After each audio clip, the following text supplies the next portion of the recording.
acuáticas permite que los humedales funcionen como esponjas capaces de absorber grandes cantidades de agua lluvia y así evitar inundaciones. Cuidemos el humedal en Gachilla. Cuidemos Valdivia. Cuidémonos.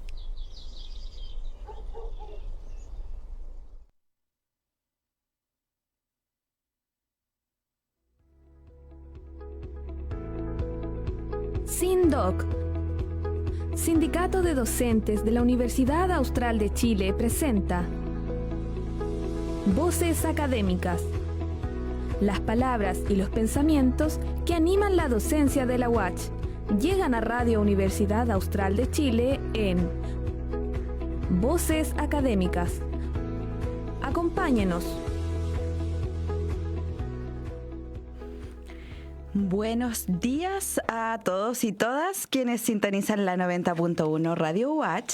Iniciamos un nuevo capítulo de Voces Académicas, un programa del Sindicato de Docentes de la Universidad Austral de Chile. Soy la periodista Claudia Caripán y les cuento que hoy día viernes 18 de octubre vamos a estar conversando sobre los desafíos de la pedagogía en Chile. Para ello vamos a dar la bienvenida a quien nos acompaña el día de hoy. Él es Javier Martínez, presidente del Colegio de Profesores y Profesoras del Comunal Valdivia, entiendo, ¿cierto, sí, Javier?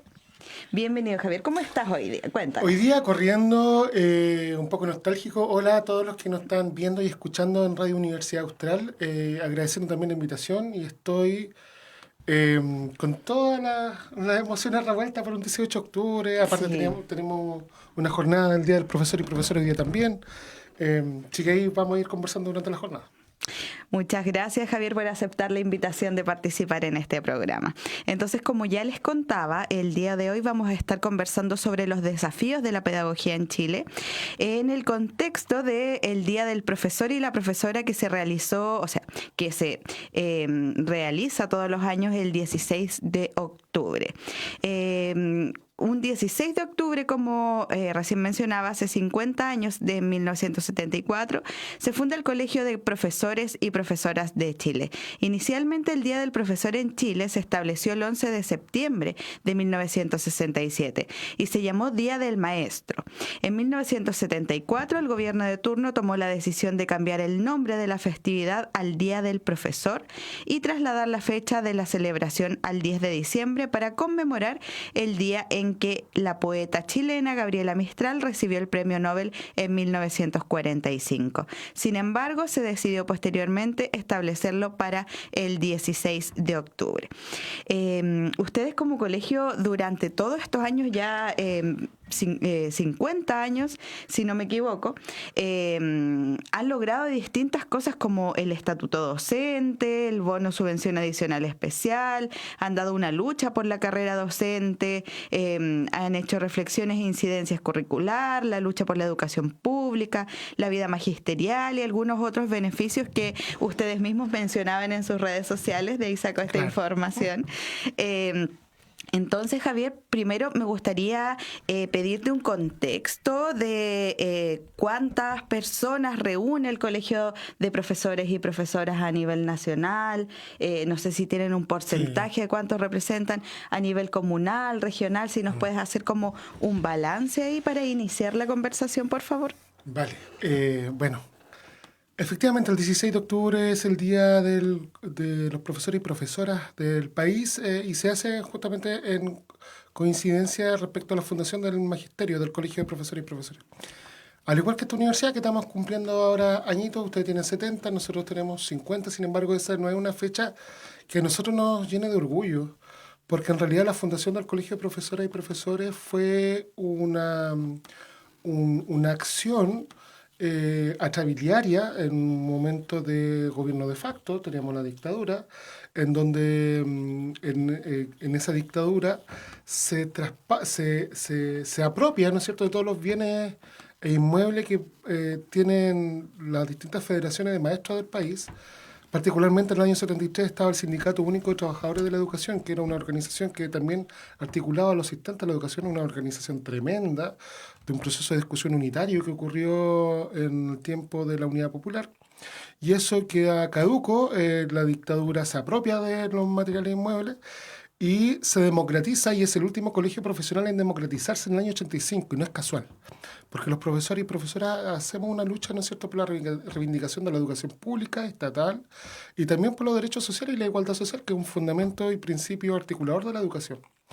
Entonces, hasta el año 85 tuvo intervenido el Colegio de Profesores de la dictadura, y ahí se democratiza, hay elección interna y comienza un proceso de articulación con otras agrupaciones como la AGECH, y hemos hecho un proceso hoy día en que nos encontramos con un magisterio que es una organización abierta, de ideología, de tendencia. Tenemos colegas de distintas corrientes, sensibilidades.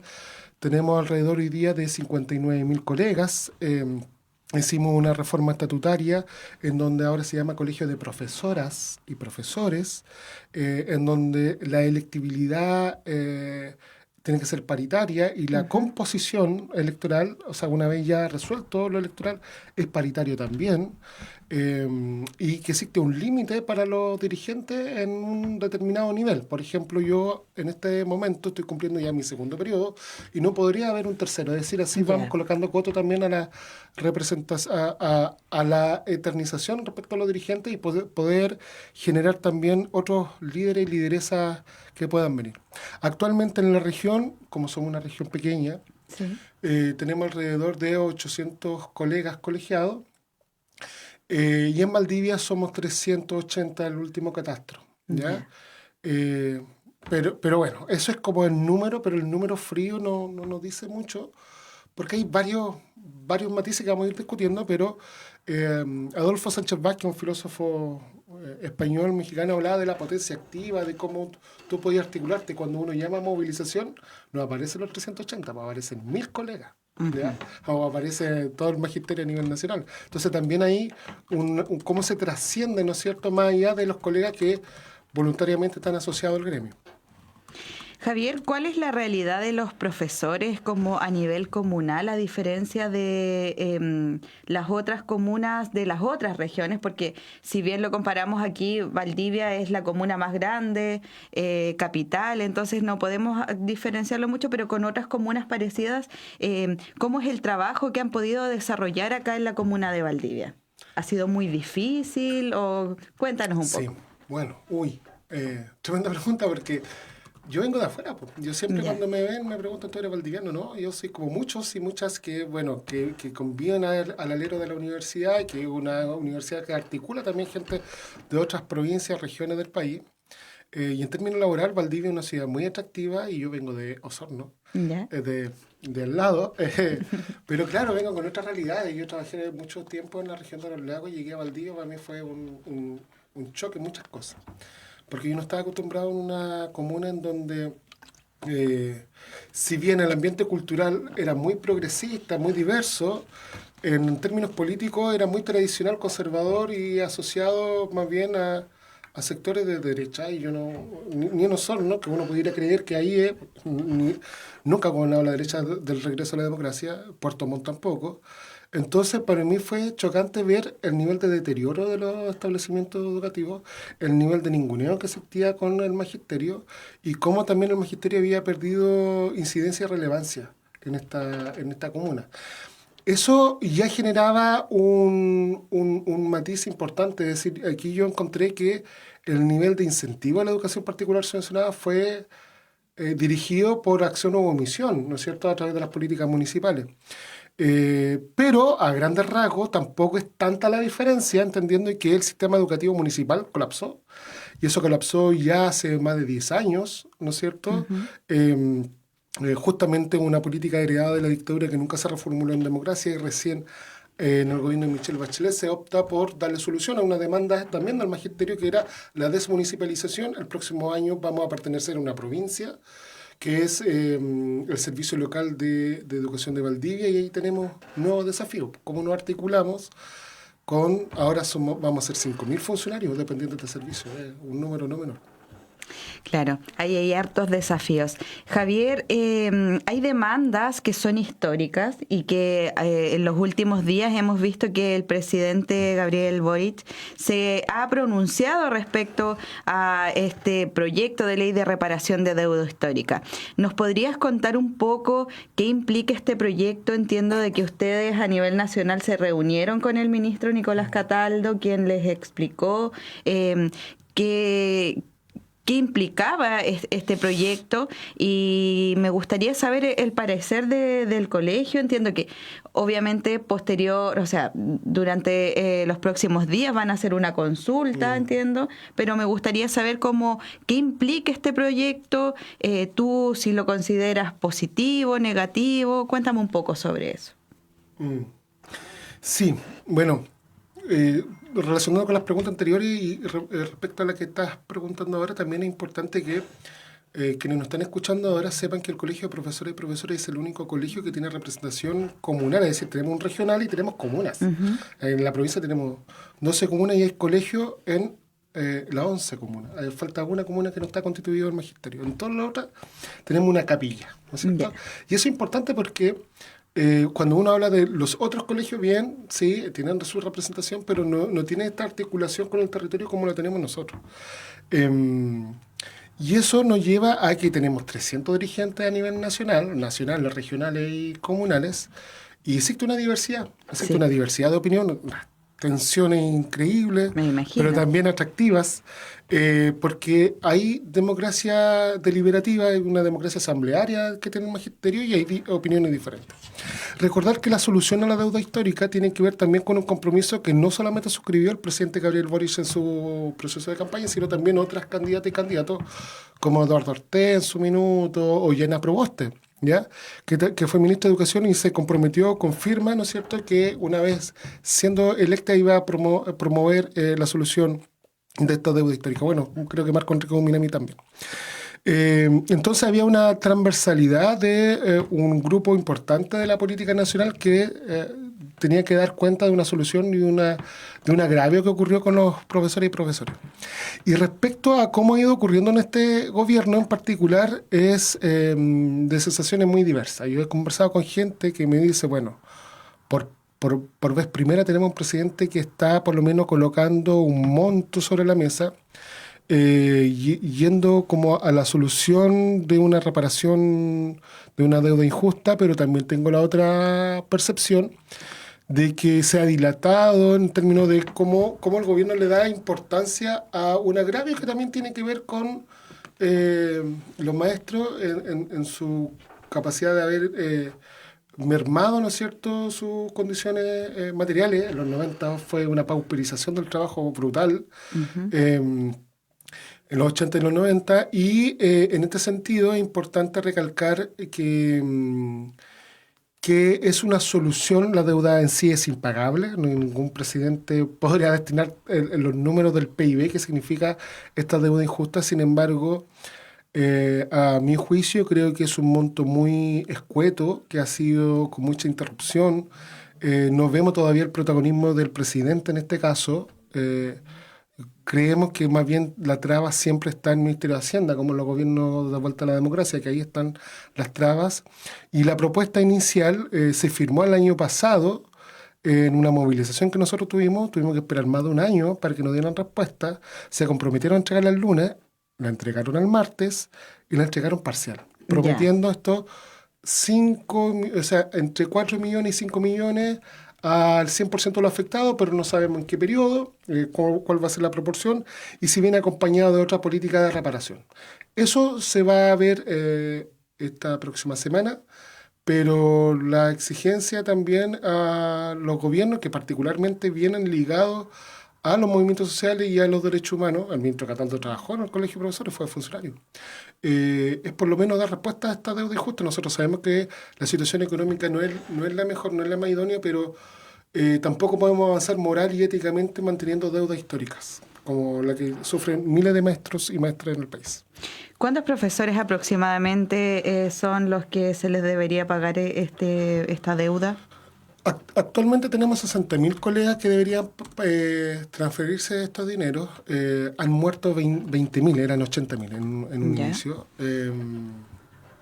Estamos hablando de un número importante, pero año a año y mes a mes vemos que han ido falleciendo, y ahí en donde nosotros como dirigentes decimos que nosotros como profesores activos no somos víctimas, pero víctimas son nuestros maestros que han luchado por años, que en huelga, en los estatutos docentes, como tú decías, que son huelgas que sacrificaron sueldo, que sacrificaron persecución, todavía no se le puede dar reparación a ellos. Entonces, sostenemos que no hay acto de mayor justicia que poder reparar con nuestros profesores ancianos, que están en condiciones de salud deplorables, como uno llega en este país, ¿no es cierto?, en la vejez.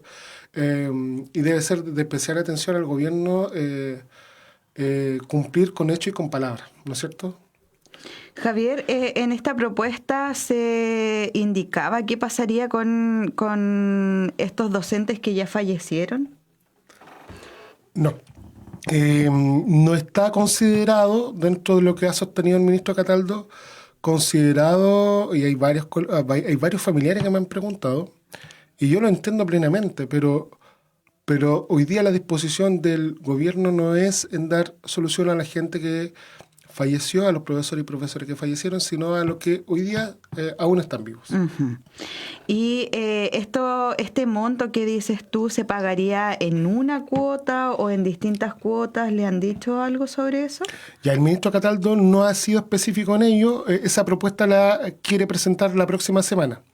Entonces, hoy día nosotros tenemos una campaña a nivel nacional, vemos nuestros profesores ancianos, desgastados, ¿no? En el magisterio, por ejemplo, todos los días jueves, hace más de 15 años, colegas que tienen más de 70 años, van a protestar afuera de La Moneda, todos los jueves, sagradamente, sea verano, invierno, primavera, están ahí al pie de cañón, entre las 11 y las 12, cuando uno va a Santiago, están estas colegas, y hay que darle respuesta. Eso. Sí.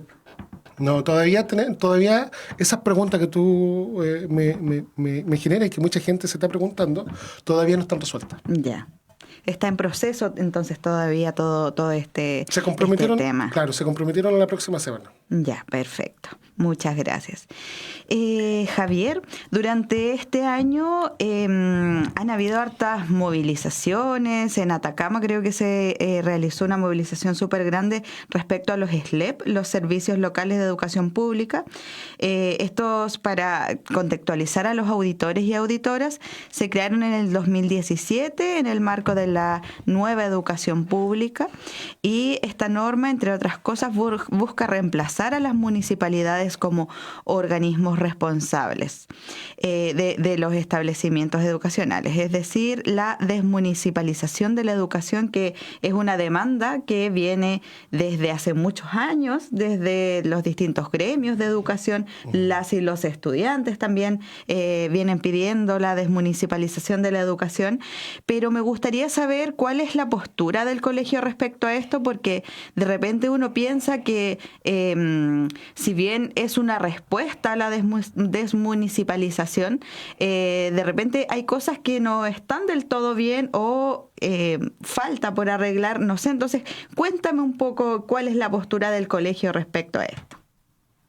Hoy es 18 de octubre. Sí. Hace 5 años nos rebelamos porque tuvimos una democracia toda en la medida de lo posible. Hay gente que valora, hay gente que no valora también, pero hubo una movilización social. 35 años, ahora podemos sumar, sigue siendo en la medida de lo posible. Entonces, efectivamente, entre el año 83 al año 87 ocurrió un proceso de municipalización, un traspaso forzoso, no se lo preguntó a nadie, no había congreso, y vía decreto, ¿no es cierto?, se transfiere los colegios fiscales en ese minuto al municipio. En este caso en Valdivia ocurrió en el año 86. Y lo que ahí implicó es todo un proceso de reforma también respecto no solamente a que los municipios no estaban preparados para absorber la dimensión y la complejidad del trabajo educativo y de lo que se genera en un proceso comunitario como es la educación, y nunca tuvieron capacitados, y por eso colapsó, y el año 2006 ya se quiebra el proceso de matrícula y empieza a incrementarse el particular subvencionado porque tienen condiciones de mercado mucho más ventajosas, tienen mucha más libertades financieras y además reciben financiamiento del Estado y gran parte de su periodo de articulación recibían dinero de los propios apoderados. Entonces, en esa injusticia, ¿no es cierto?, el sistema municipal existió, sobrevivió, afortunadamente con la lucha local en la provincia representamos el 49% de la matrícula, pero a nivel nacional la educación pública hoy día está en un 33%. Ese es el nivel de drama. Okay. Y para que me estén escuchando, que algunos pueden valorar y tendrán su argumento para valorar la educación particular subvencionada y privada, ningún país desarrollado tiene ese nivel de porcentaje de educación pública. Los países desarrollados tienen sobre el 90% de educación pública estatal garantizada. Entonces, cuando queremos ser también de un país desarrollado hay que reflexionar sobre eso en materia.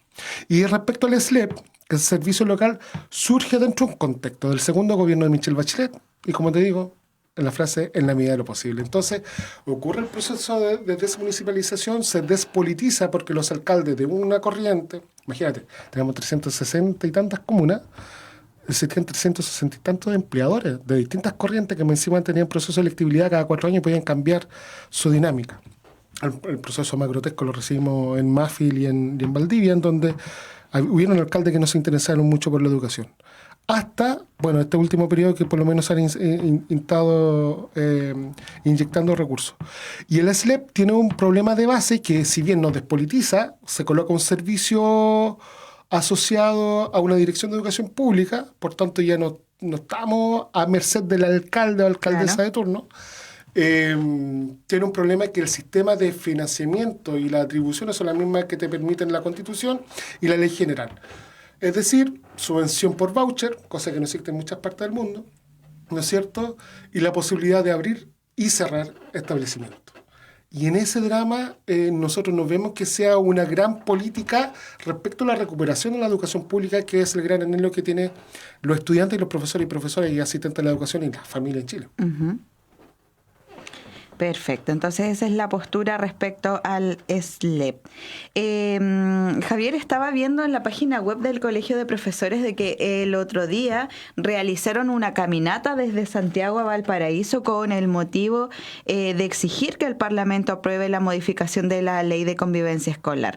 ¿Nos podrías contar cómo les fue? ¿Qué es lo que exigían? En realidad, ¿qué es lo que exigen con esta modificación de la Ley General de Educación respecto a los derechos de los profesores y profesoras? Sí, bueno, también fue producto de una movilización del año pasado. Nosotros en agosto del año pasado tuvimos una movilización en donde el ministro Cataldo, uno de los puntos era acordar una política nacional respecto a convivencia escolar y el resguardo del ejercicio docente.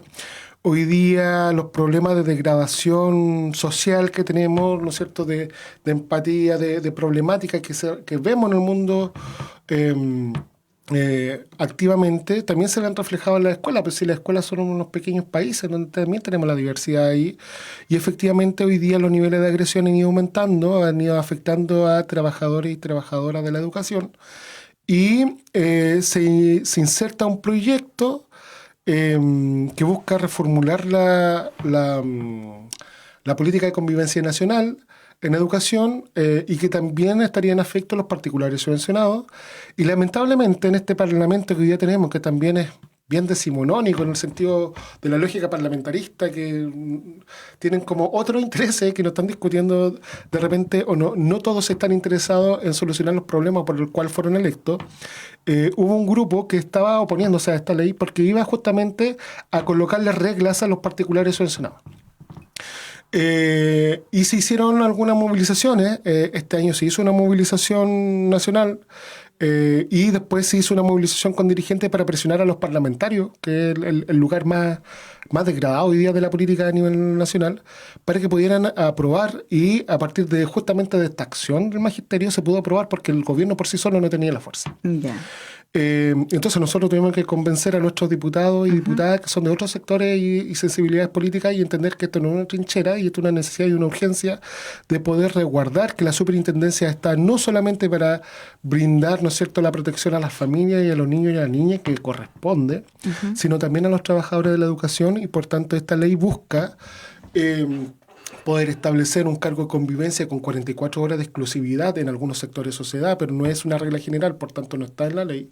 Y establece también un proceso de que los sostenedores de los establecimientos educacionales están obligados, ¿no es cierto?, a proteger y aplicar la denuncia a las entidades correspondientes para que puedan hacer investigaciones cuando un colega o asistente de la educación haya sido afectado en el ejercicio de sus funciones por algún miembro de la comunidad. Eso es importante, relevante.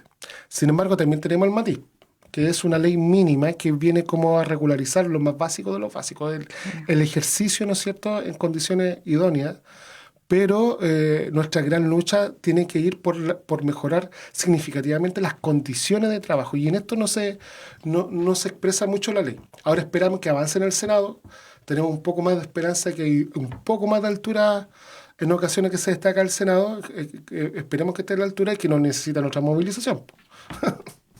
Javier, siguiendo en ese mismo sentido, ¿cuál crees tú que es la principal problemática que enfrentan hoy los profesores y profesoras en las aulas de los colegios en Chile? No existe una sola problemática en educación, es multicausal y multifactorial, y existe un complejo hoy día en la academia de cómo articular todo este conjunto de demandas. Ya, a ver, cuéntanos. Hay intelectuales, por ejemplo. Puedo nombrar a dos que son, o tres, ¿ya? Tanto Javier Campos, que es psicólogo de esta casa de estudios, él trabaja, es doctor en educación, perteneciente a la red Estrado. Él sabe muy bien, me ha invitado a conocer, por ejemplo, a otros investigadores como Rodrigo Cornejo de la Universidad de Chile y la Leonora Reyes, que también es de la Universidad de Chile, de cómo entender hoy día la complejidad en la educación, porque tenemos varios factores. Uno de los factores es que la educación está a merced del mercado y eso implica de que no existen los recursos suficientes para garantizar el ejercicio, y eso implica que los docentes siguen gastando de sus recursos o solventando a voluntarismo, ¿no es cierto?, un proceso que es complejo y uno tiene que preocuparse de otras cosas que no estaban prescritas en tu trabajo. Rodrigo Cornejo, psicólogo, y trabaja en la OPECH, en el Observatorio de Política Educativa, ha hecho todo un estudio respecto a cómo la dimensión del trabajo docente, ¿no es cierto?, de lo que para lo que te contratan, en lo que se espera de ti es algo, pero lo que en efecto tú realizas desde el minuto uno que pisas el aula es mucho, mucho, mucho más que eso. Entonces, hoy día todavía falta un proceso de la autoridad y de lo académico, ¿no es cierto?, de entender el mundo del trabajo docente, de entender de que si los voy a evaluar por estos criterios que también, ¿no es cierto?, se necesitan condiciones. Ejemplo. Cuando yo llego a un aula, tengo que ver si está la calefacción, si tengo un estudiante que desayunaron, que están todos de manera acorde para poder, que ninguno está con alguna afectación de salud. Tengo que llamar la atención, tengo que preparar mi clase para poder generar el proceso de aprendizaje. Y eso hoy día ninguna política del Estado de Chile está viendo aquello. Y eso ha desincentivado bastante hoy día que se pueda retener a los profesores nobles. Los profesores nobles son los que están en los primeros 5 años.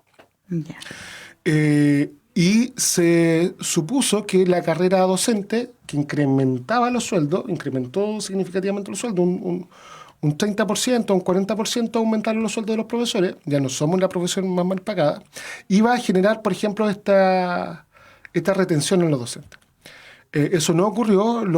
Hoy día cada vez vemos problemas en incluso la captación y atracción. Yo soy profesor de liceo, entonces yo los veo con los chiquillos cuando hago la clase de orientación y no quieren ser profesores porque ellos mismos se dan cuenta que es muy complejo ser profesor. Y no tiene que ver solo con el sueldo, tiene que ver con la cantidad de trabajo que se realiza.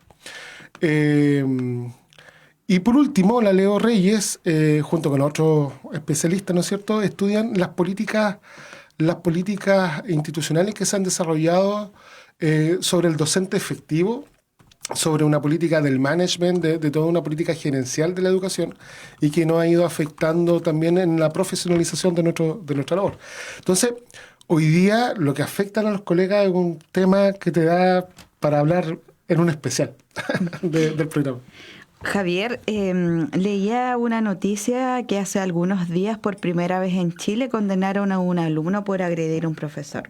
Este ha sido un tema, el tema de la seguridad de los docentes, de los profesores y profesoras, perdón. Ha sido un tema que se ha tratado durante este año mediáticamente. Ha habido un aumento. Como colegio, ¿cómo están trabajando este tema? ¿Están realizando algún tipo de actividad para reflexionar respecto a esto? O sea, nosotros hemos solicitado al Ministerio una jornada de reflexión que podamos detener. En algunos establecimientos se ha hecho, en otros no, y ahí hay un problema de cómo el Ministerio se empodera de los establecimientos educacionales. De repente tenemos un Estado tan desarticulado que estila o genera política pública y no se entera el establecimiento o la institucionalidad de más bajo rango. Entonces, ahí hay un problema. Desde el magisterio nosotros tenemos capacitación e información, ofrecemos también a los estudiantes de pedagogía, ya charla que podemos hacer respecto a la inducción del trabajo, cómo entender nuestra liquidación de sueldo, la complejidad del trabajo docente y también el compromiso por transformar la realidad. También hacemos charlas y asesoramiento jurídico a nuestros colegas y generalmente nosotros los dirigentes tenemos 11 horas criminales en donde vamos recorriendo los establecimientos y vamos captando los temas de interés, la asesoría que podemos generar y si eso amerita escalar al DAEM, a Contraloría o hacer una acción judicial. En eso se destaca el Colegio de Profesores que hacemos ese acompañamiento. Ay, mira, qué bueno. Entonces, para pasar ya como a las últimas preguntas, para ir cerrando este programa, me gustaría preguntarte, ¿cuál crees que son los desafíos que enfrentan los profesores y profesoras en la actualidad? Muchos. Sí, muchos. Los principales desafíos. Me voy a quedar con un análisis que hace Rodrigo Cornejo, que es la pérdida de sentido. Yo creo que es el mayor problema que hoy día tiene la pedagogía en el ejercicio y de manera transversal, independiente de los años que uno tenga en ejercicio, que es cuando uno ya le pierde el sentido, ¿no es cierto?, al educar, y que esa pérdida de sentido, porque no veo, ¿no es cierto?, un avance, veo que tengo un ministerio, veo que tengo un empleador que me está exigiendo, y no me da las condiciones, ni las capacitaciones, ni la formación, para entender esta diversidad, porque efectivamente, todos quienes pasamos por una universidad nos preparamos, pero de la teoría a la práctica, en un ambiente extremadamente diverso y complejo, como es trabajar yo trabajo con 200 estudiantes al día. 200, y yo me tengo que saber los nombres, sí, su vida, cómo durmieron anoche, problemas emergentes, ¿no es cierto? Entonces, en esa problemática de poder formar y transformar realidades, nos toca todas las políticas institucionales y se va generando una pérdida del sentido gradualmente, ¿no es cierto? Cuando no existen políticas institucionales claras, que es muy común en el país, con la liberalización de los establecimientos educativos, en donde cada uno tiene su sello, tú no sabes cuál es la política nacional en educación. No tenemos, Chile no tiene un perfil a 30 años de lo que es la política nacional. O sea, ¿qué queremos? No tenemos un Estado desarrollista. Entonces, ¿qué queremos para 30 años en el país, en el sistema educativo? No lo tenemos claro porque se lo dejamos a merced. Y ahí se va generando una degradación a los profesores, una pérdida del sentido. Y esa pérdida de sentido es dual, o sea, también lo ve el estudiante. ¿Para qué vengo? Uh-huh. ¿Para qué estoy? Entonces, se va generando un diálogo de sordo en una sala muchas veces. Y yo creo que ese elemento afecta mucho a los profesores y profesoras. No saber qué es lo que se espera, tener estudiantes muy poco motivados, que hoy día hay un problema de no solo de deserción, sino de ausentismo escolar evidente, porque tú tienes que competir con toda la propaganda visual, comercial que existe en la sociedad y no tenemos hoy día definido cuál es el proyecto nacional. Entonces, yo creo que esa pérdida del sentido, que está articulado con todo lo anterior que dije, es el mayor desafío que tenemos en educación. porque va degradando y va desprofesionalizando la labor. Muchas gracias, Javier. Javier, y ya para ir finalizando, entonces me gustaría hacerte la última pregunta. Entiendo que, como ya mencionaste hace un rato, ustedes hacen como asesorías a los estudiantes de pedagogía cuando van a entrar al mundo laboral. Entonces me gustaría preguntarte, ¿crees que al enfrentarte al mundo laboral aún hace falta algún tipo de herramientas, como viéndolo desde la malla curricular, que se podría cambiar en torno a estas mallas curriculares para que quienes estudian pedagogía hoy en día puedan salir mejor capacitados para enfrentar este mundo laboral? Excelente, porque justo estamos en Voz Académica, entonces un abrazo a mi amigo académico de la Universidad Austral también. Quiero hablar de una académica importante para la formación inicial docente, que es Araceli de Tesanos. La profesora Araceli de Tesanos, que es uruguaya, trabajó en Chile, en Osorno, en la Universidad Católica, en Bogotá. Era promotora de las prácticas tempranas, es decir, que si bien uno va a tener una formación en química, física, historia, lenguaje, literatura, matemática y otras disciplinas de educación física, nuestra labor es ser educador, y por eso tienen que entender la arqueología, la antropología respecto al trabajo, ¿no es cierto?, que es docente, y eso tiene que ver con unas pesquisas que se tienen que hacer en el primero o segundo año, con prácticas de revisión, ¿no es cierto?, de cómo son las organizaciones, cómo son el etos, ¿no es cierto?, en el ejercicio docente. Y eso hoy día está al debe en toda la universidad porque no está normada. Afortunadamente yo pasé por una formación que fundó Araceli de Tesanos en la universidad que yo estudié, en donde teníamos prácticas tempranas, pero hoy día todavía sigue siendo discusión eso. ¿En qué año empezamos con las prácticas? ¿Si empezamos con práctica de ejercicio o vamos a empezar desde entender cómo ahora, ya no como estudiante del liceo, sino como profesor Nobel que está iniciando en una universidad, vas a entender cómo es la cultura organizacional, cómo es la dinámica, los diálogos que hay que desarrollar con los estudiantes, con las familias, etc. Y eso está al debe. Araceli de Tesanos, todos los nombres que he mencionado aquí son para que lo podamos revisar. Todo está publicado y son grandes académicos que han podido justamente desarrollar esa área. Yo creo que en esa materia hoy día estamos como formación inicial docente al debe, porque también hay un desacople entre las políticas que se generaron para el sistema público como las políticas que se generaron para el particular subvencionado. Coloco un ejemplo. Yo he pasado ya años en evaluación docente y hoy día solamente los colegas recién en el particular subvencionado se están insertando en esa lógica. Entonces hay un desfase respecto a las políticas, lo que te espera, y ahí ese es un mundo a los estudiantes que se le abre. Y por último quiero mencionar un gran ejercicio, que eso pudiera implementarse también, que es la Universidad Alberto Hurtado en Santiago y la UMCE y la academia. Hay un grupo de profesoras que hacen, que le entregan en las prácticas tempranas un cuaderno al año, al segundo año de la universidad, y las estudiantes tienen que entregarla al quinto año. Entonces el cuaderno avanza porque tienen que ir con una bitácora registrando las reflexiones que les surgieron en el día y después con eso, ¿no es cierto?, entregan las vivencias. Claro. Eso es muy profesionalizante porque hoy día nosotros vemos, no sé, por las revistas de medicina, ¿qué es lo que están haciendo ahí los médicos? Los médicos no es que sean unos superhombres, ¿no es cierto?, supermujeres, sino están justamente reflexionando sobre su práctica y cómo realizaron un proyecto, cómo innovaron. ¿Por qué nosotros no? Y ese ejercicio de escritura es un asunto que yo invitaría a que se pueda hacer también desde esta casa de estudio. Muchas gracias. Ahí hablaba Javier Martínez, presidente del Colegio de Profesores y Profesoras del Comunal Valdivia.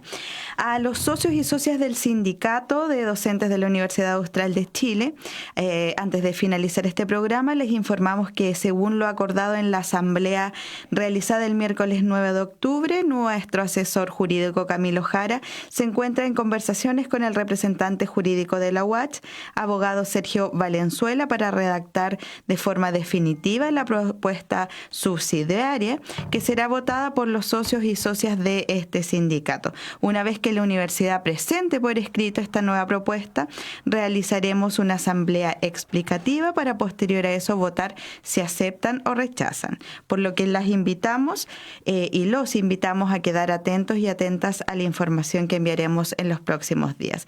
Entonces, agradezco tu participación, Javier. Muchas gracias por estar acá, por compartir tus vivencias, tu experiencia y el trabajo que esté realizando el Colegio de Profesores y Profesoras a nivel nacional, a nivel regional y a nivel comunal.